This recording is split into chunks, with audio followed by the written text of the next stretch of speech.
When I enjoyed listening to all your 3 lectures very much, and I observed the focus was a bit different, although there was a lot of consensus.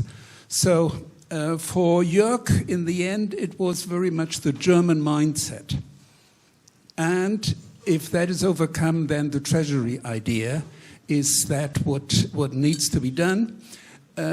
With Agnès, I was not so sure, maybe completing the banking union and now coming to expansionary fiscal policy with the help of climate policy, which, if I take your proposals of climate bonds, is probably not at all in line with the SGP. At least I wonder how you solve that problem, or whoever shall solve it.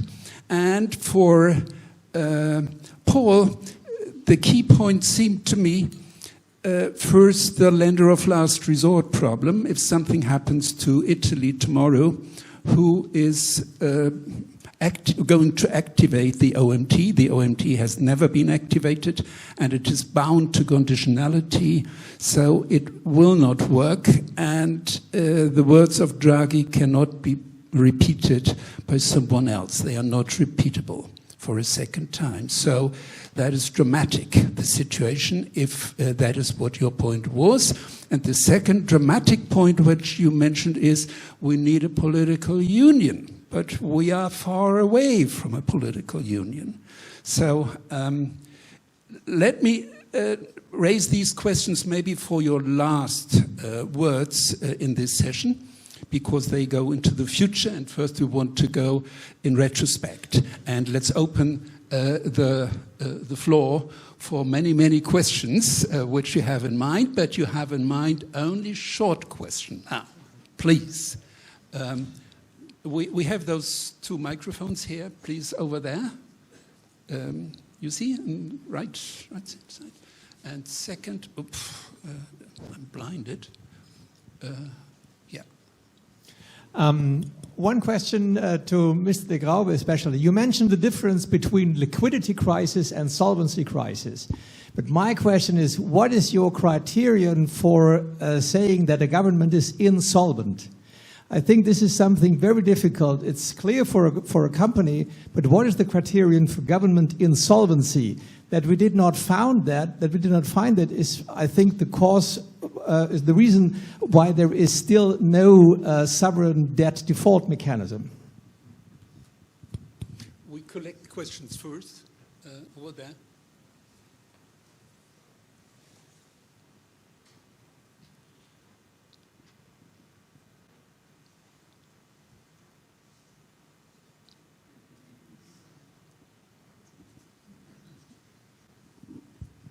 Please make clear who do you address with your questions, who of the 3?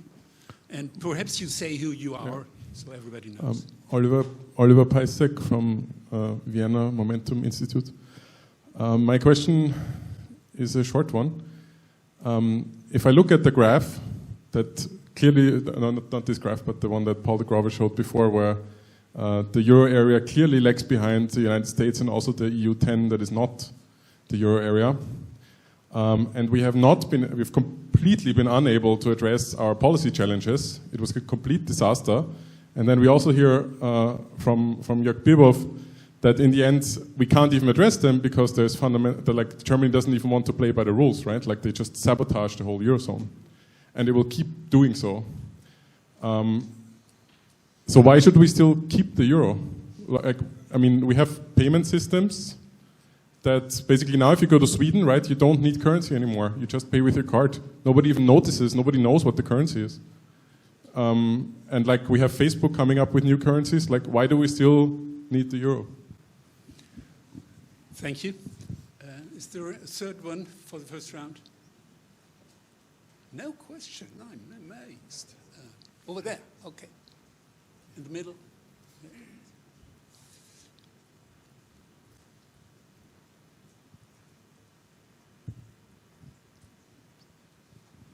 My name is Stephanie Mana, and I'm a PhD student at the University of Greenwich.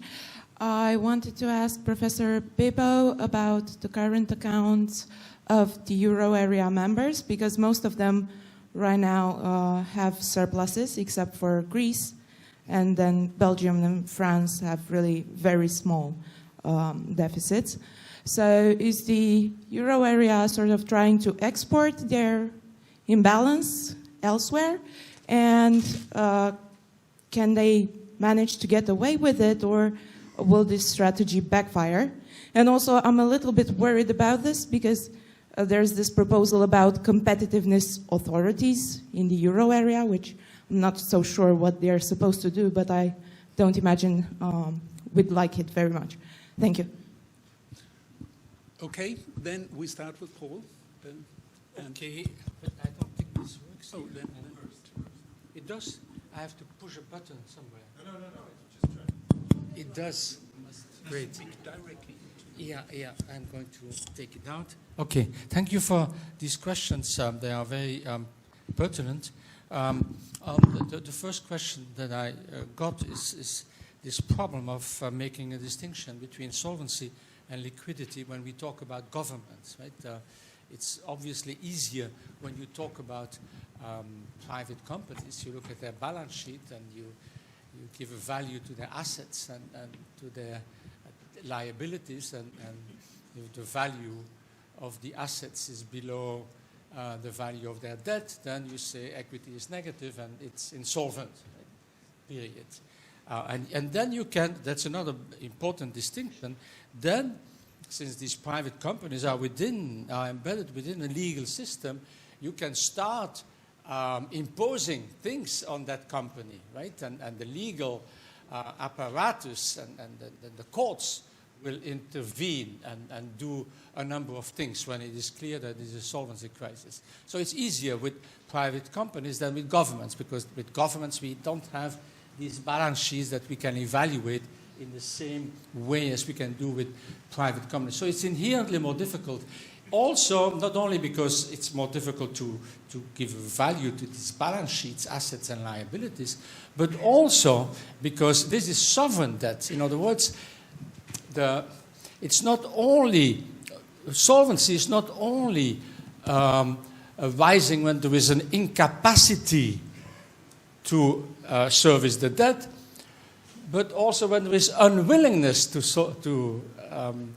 service the debt. Sovereigns are not subject to courts that can force them to do certain things. And therefore, for sovereigns, the decision to become insolvent is in fact a decision that is following a political calculus. Shall I or shall I not, I, the government, default on the debt? And if I think that the political benefits of defaulting are higher than the cost, I will do it. So it makes it inherently more difficult. So I fully agree with that. But that doesn't mean that a central bank does not have to make up its mind.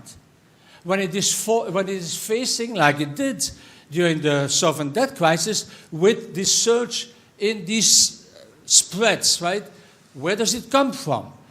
And then the central bank has to make up its mind. It's going to be very difficult and controversial also. And when the central bank, I'm claiming at that time, the Spanish government was solvent, but illiquid. And the same is true with Ireland. For Greece, I would have more problems. But based on this kind of evaluation, I would then say, if I were the central bank, I would provide liquidity to Ireland and Spain, and maybe not to Greece. So although it is much more difficult, you still have to do it. You still have to make an analysis that, by the nature of the problem, will lead to controversy, right? And we have seen it in this country. There was this view that these are all solvency issues, and therefore the ECB has nothing to do with it. And in fact, this is still the claim that is being made by well-known German economists, and also when they go to the courts to challenge the legality of what the ECB is doing.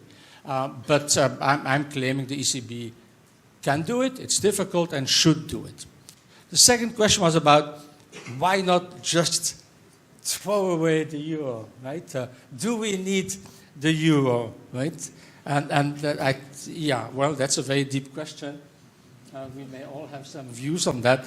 It is, of course, true. I don't know where the person was that mentioned that. Oh, yeah, there. Today, with credit cards and debit cards and all different payment systems, when I go to another country, possibly except Germany, I can use my credit cards, right? Certainly the taxi cab driver will not accept my credit card in this country. So for the sake of Germany, by the very fact that Germany exists, I would rather conclude we need the euro. I like to travel to Germany, you know, without having to convert currencies. But apart from Germany, you use these days in highly developed countries, you lose. I live in the UK, right? I have no cash. I have my debit and credit card, and I buy bread. It costs me 80 pence, and I use my debit card, contactless, right? And I don't have cash anymore. So why do we need the euro if you can do it so easily, right? That's the issue. His So question was not about cash. His question was about the euro as currency, as a system. But I think you said in a world where we have these easy ways of paying with credit card and debit cards, we don't need the euro. We can just keep national currencies. That was your point, right? So, and it is true that, of course, the benefits of creating a monetary union, one of the benefits that we were told has disappeared, right? We said, I still have it in my textbook, the transaction costs when you go from one currency to the other, transaction costs, and these are eliminated. Well, these transaction costs are very low now, right? And therefore, that's not an important consideration anymore. But there might be other considerations about uncertainty, movements of exchange rates, the way the internal market functions. So one could develop arguments to say, well, maybe there are some benefits of having one currency, although I am myself not 100% sure of that. So I become a little bit agnostic about that question. But maybe, Agnès, you have more precise views on this. Yes. Thank you. So I wanted to comment on different points. First, on solvency of a country, I see it's very tricky. I remember when Belgium accumulated years with very high primary surpluses. So if it was done in Belgium successfully, why not in Greece? And something that what could be done in Belgium cannot be done in Greece. And this is something we have to tackle. Very difficult politically to accept this idea. On your question about climate bonds, I think it would not be a national debt. Well, there would be national debt to recapitalize the EIB, but I think it's wiser to do it that way than to say Italy, or let's invest in the energy transition the way you want. So I think this way you have some kind of, well, it can be a bureaucracy, but it can be also a safeguard against very crazy things. So it would not be in this SGP. Why keep the euro? So I would say for the ECB, we have a very strong ECB that protected us during the global financial crisis. That was very efficient. And having national, so we've never experimented flexible currencies in Europe. We don't know what it is. We've never seen that. There was the gold standard, the dollar standard, and then the SME, and then the euro. So, well, there are some exceptions, but in my view, the main thing today is that we are living in a world that is more and more unstable, and we don't know what the other ones are going to do. There are threats on the sovereignty itself. So the euro is a kind of guarantee of some sovereignty. Would you prefer to have the Libra? This is the question we can ask. So if we want countries to have some monetary sovereignty, I think having the euro is a guarantee to keep this sovereignty, whereas going for a new drachma is not so evident. And I finish with Competitiveness Authority because I happen to be a member of the French Competitiveness Authority. So I have some idea of what is being done. I think initially the idea was to have one authority in each country to monitor price and non-price competitiveness. But the idea was to coordinate these authorities, not to have a race to the bottom in wages and prices, because this is a negative sum game, but to have to think about a convergence. And of course, it's a complete failure because there's no coordination whatsoever. And I'm not even sure that in Germany the Competitiveness Authority is now working.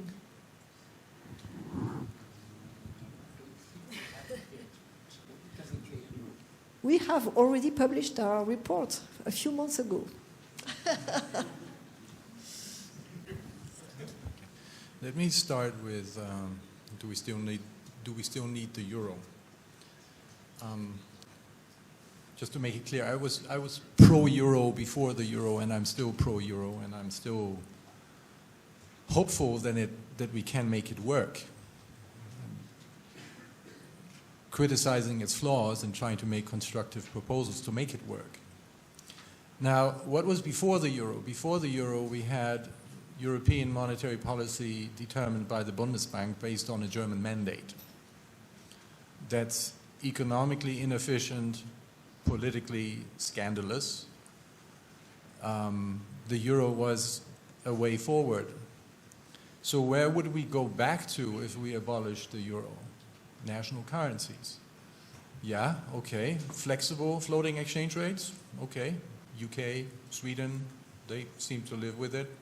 Czech Republic, Poland do it as well. So we all go back to flexible exchange rates?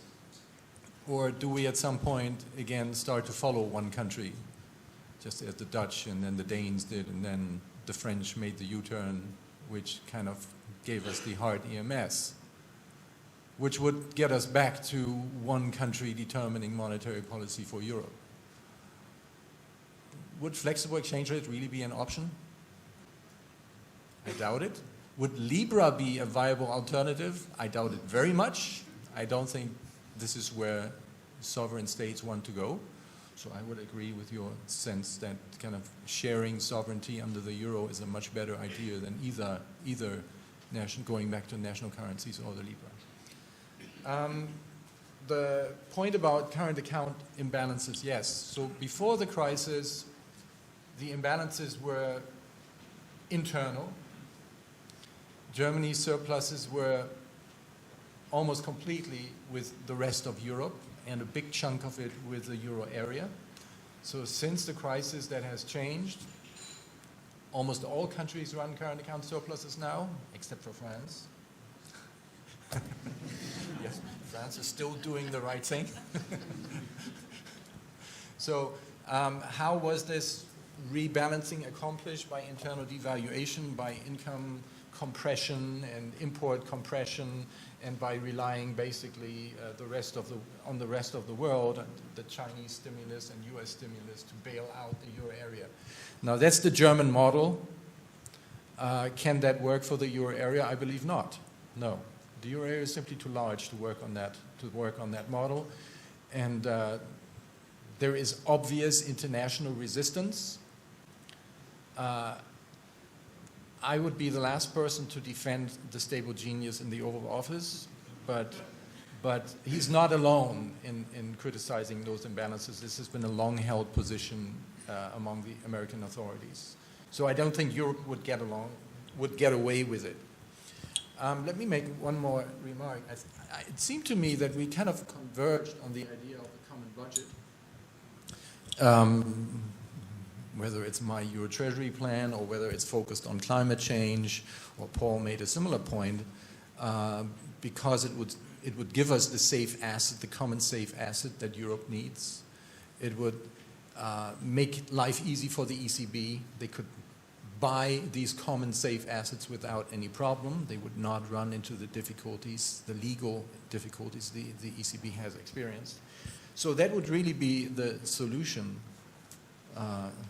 to the euro's travails, in my view. But it's no help if we three kind of converge on this view, if the authorities, and especially the German authorities, do not agree with it. Right? So how do we get rid of the debt brake? How do we reform the SGP accordingly? How do we get governments to invest adequately in infrastructure and climate change issue and so on? How do we convince the authorities to do that? To do the right thing, the obvious thing. Why is it not obvious to them? I don't know. Okay. Andy? Yes, thank you. Andrew Watt from the IMK. So I guess maybe the FMM is the only conference on German soil where we can have 3 high-level presentations on the euro and not really mention moral hazard. Paul did, and I'm going to use that as a hook now, what Paul said. I mean the OMT, I think, is the, if you like, the paradigmatic case, and you talked about the solvency issue, the liquidity issue. But I mean, can we conceive of an OMT or a lender of last resort function without conditionality? Is that possible? My view is that we do need, especially if we're arguing for lender of last resort, especially if we're asking for common budgets, we do need to have an answer to the moral hazard critique, even if it's exaggerated in some quarters. So what is your answer to this? Agnès, you were on the 14 economists panel. You had a series of measures. You had a focus on sovereign debt insolvency regimes as an answer, as a partial answer. I know a lot of criticisms or concerns about that on my part, on some people's part in this room, is about whether that's not too destabilizing, right? So is that your view still that we need that or not? Or is it a package of measures we need? Or how are we going to get out of this conundrum?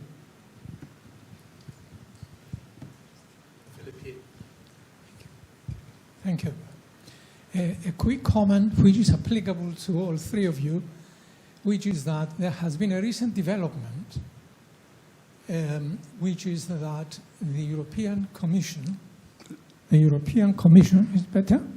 European Commission and the local governments, the 19 local governments, agreed that certain financial institutions would be under the control of the local countries, which implies, or would imply, that the banking union would be delayed considerably and very seriously, and also it would have negative effects on monetary policy, especially on the independence of the European Central Bank, as Mario Draghi has complained bitterly very recently. Thank you.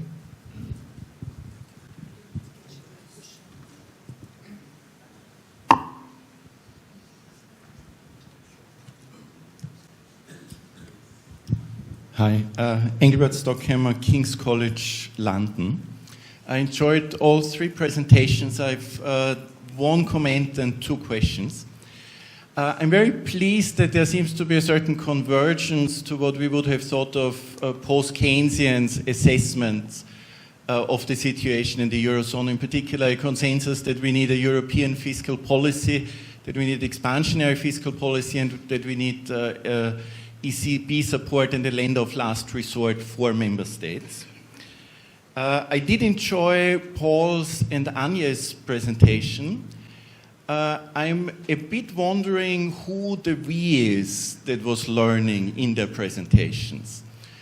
Both in Paul's and in Agnès' presentations, there was sort of this sentiment that we have to learn from the crisis and that we can do better and we haven't learned enough. I agree with that. I'm wondering who exactly the we is and who you're talking to. I sort of can't help picturing you talking to well-intended European commissioners or their staff. But sort of it does beg the question, to what extent was it lack of information or was it sort of not fully grasping what was going on? I'm saying that with the background that, of course, in this room there's a lot of post-Keynesian economists who have long before 2008 warned that this fiscal and monetary policy package would do great damage in the case of a crisis. But also, if you rewind to the early 1990s, when there was the debates around Maastricht, you would often read in commentary that precisely because Maastricht will unify monetary policy, you need more room for fiscal policy. And certainly I would have thought that that was the position that Jacques Delors and his team was taking. So I mean, it's not just that there was lack of information. And in particular, thinking about the lender of last resort, the fact that the ECB had a no bailout clause was part of the ordoliberal policy package. Because if you do not have the markets disciplining the governments would be doing crazy things. That's sort of the stagflation analysis of the mainstream of the 1970s.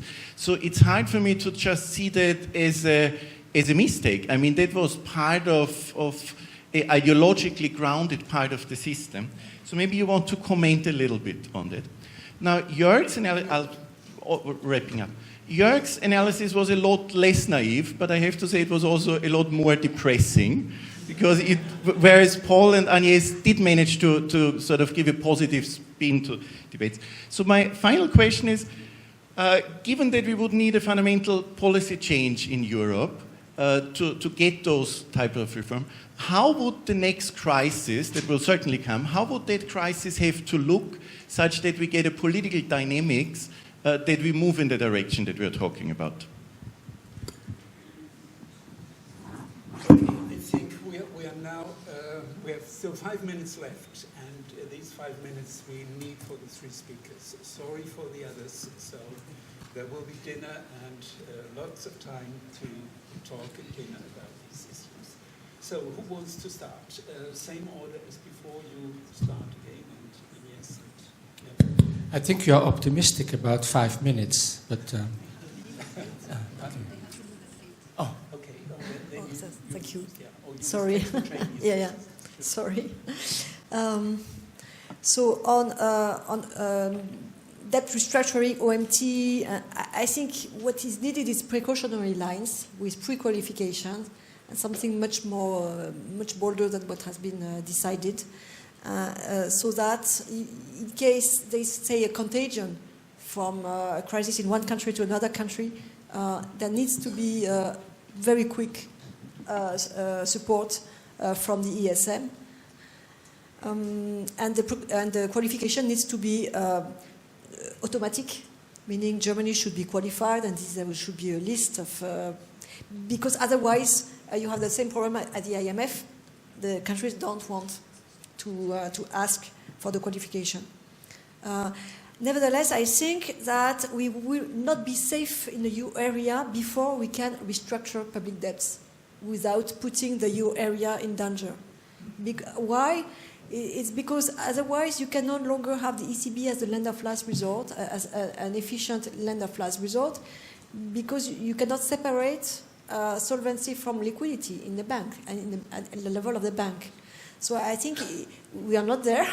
It will be a very long journey, but we need to go there in some way. So I'm not in favor of automatic debt restructuring for sure, but we need to go somewhere where we can restructure a debt without putting the euro area at risk. On the two questions, so you said things, the person from King's College, yes.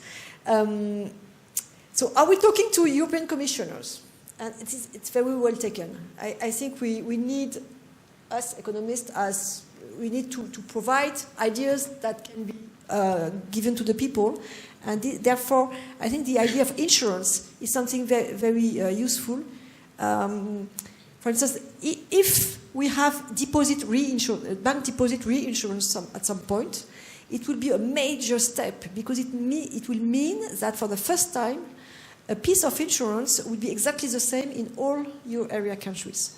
So it's a major advance in terms of social protection. And I would tend to say that the unemployment reinsurance has a bit of the same features. There is a single labor market. There needs to be a form of safety net. We don't know exactly which form, but there needs to be a form of safety net for the workers to be happy to be part of this market and stop blaming the Europe for that. And second point, so you're right that many of the features, many of the flows of the euro are not a surprise. We knew from the beginning. Some were surprised, but some were not. And it was not just ideology.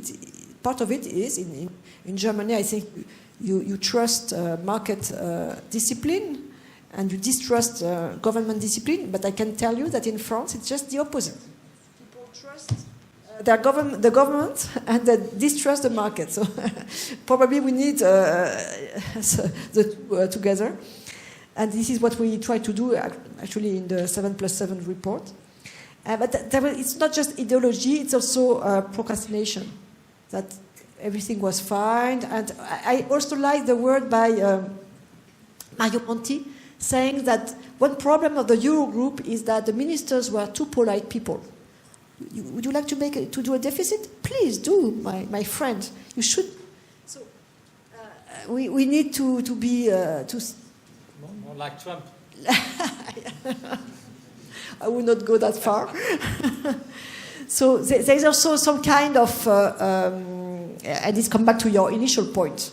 Well, these institutions, people know each other. It's good on one point, but there are some drawbacks with that. Okay. Thank you. There are many. I have to rush. I'm sorry. Yeah. You have to leave. So, thank you for very nice questions. Thank you.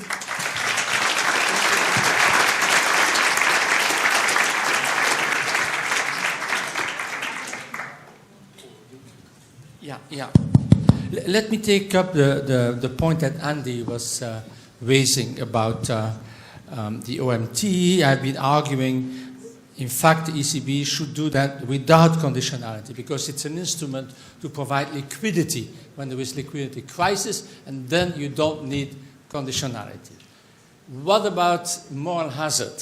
So let me tell you a metaphor, the metaphor of a burning house in a city. A house is burning in the city. The fire brigade arrives and is ready to extinguish the fire, but when they want to do it, one of the firemen shouts, he has a degree in economics, don't extinguish the fire, you create a moral hazard problem. Because this bloody owner did not follow the rules, and therefore we should teach him a lesson. We let the house burn down, and then he will know what to do next time. Would we say this is a good fire brigade? And the answer is no, this is not a good fire brigade. A fire brigade should extinguish the fire unconditionally. A fire brigade should not be policemen and try to catch the culprit first. That would be a very bad fire brigade that arrives at the house and says, let's first catch the owner and shake him and put him in jail before we extinguish the fire. No, a fire brigade should extinguish the fire unconditionally. And somebody else should take care of the moral hazard. Who's that? Police force, the judges, the court system.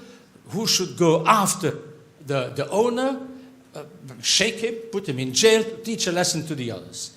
So we need separation. Now, I apply that to the ECB. The ECB is the fire brigade. When there are liquidity crises, should provide liquidity unconditionally. Who should make sure that all this does not lead to moral hazard? European Commission and the whole system of control that we have set up there to prevent moral hazard.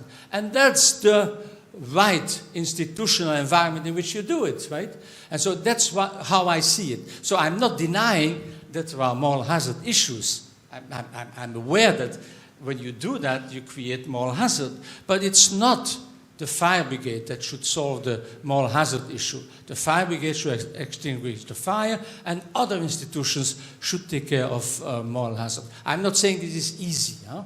That's not what I'm saying. It's difficult. The European Commission has great difficulties in applying the Stability and Growth Pact, for example, but that's the proper institutional setup.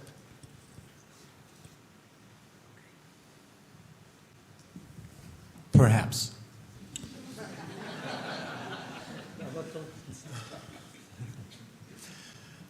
That kind of seems to assume that the SGP is a reasonable fiscal framework. and I would challenge that. I think this idea that budgets should be balanced at all times, pretty much, structurally balanced, so that public investment, too, is not debt financed. That idea seems wrong to me. And I don't know how people ever came up with that idea.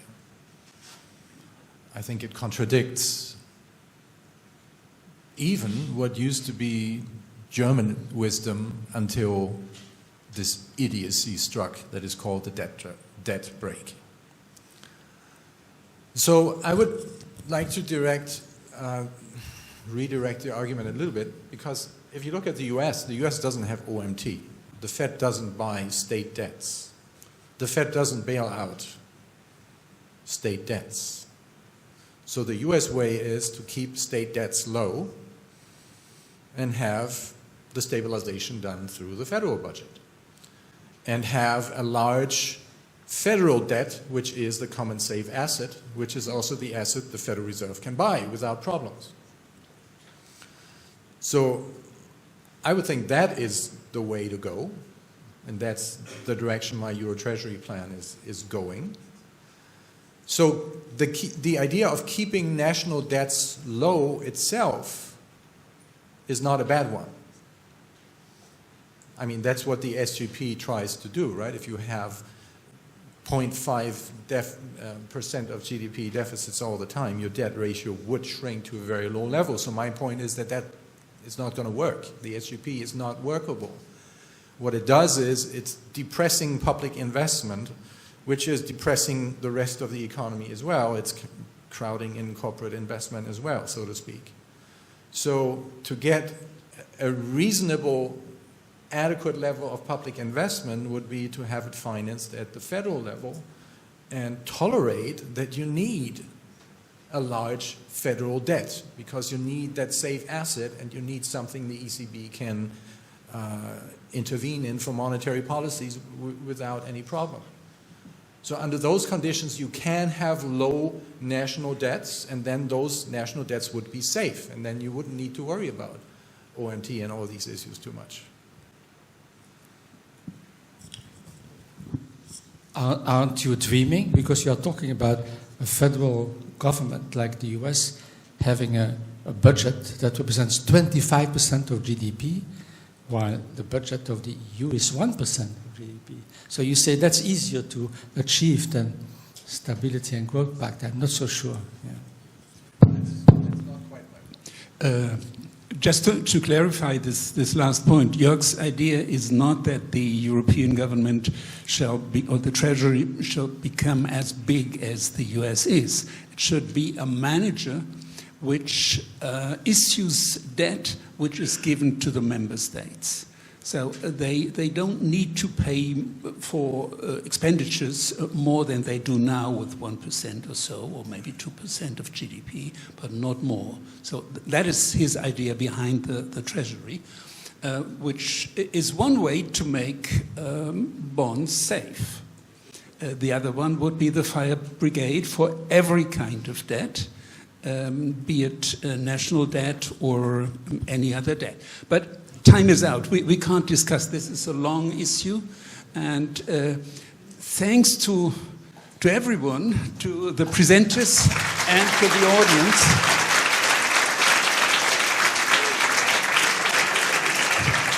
I would have many more questions, but I will raise them at dinner and in the next 2 days, and hope to see you there. Thank you.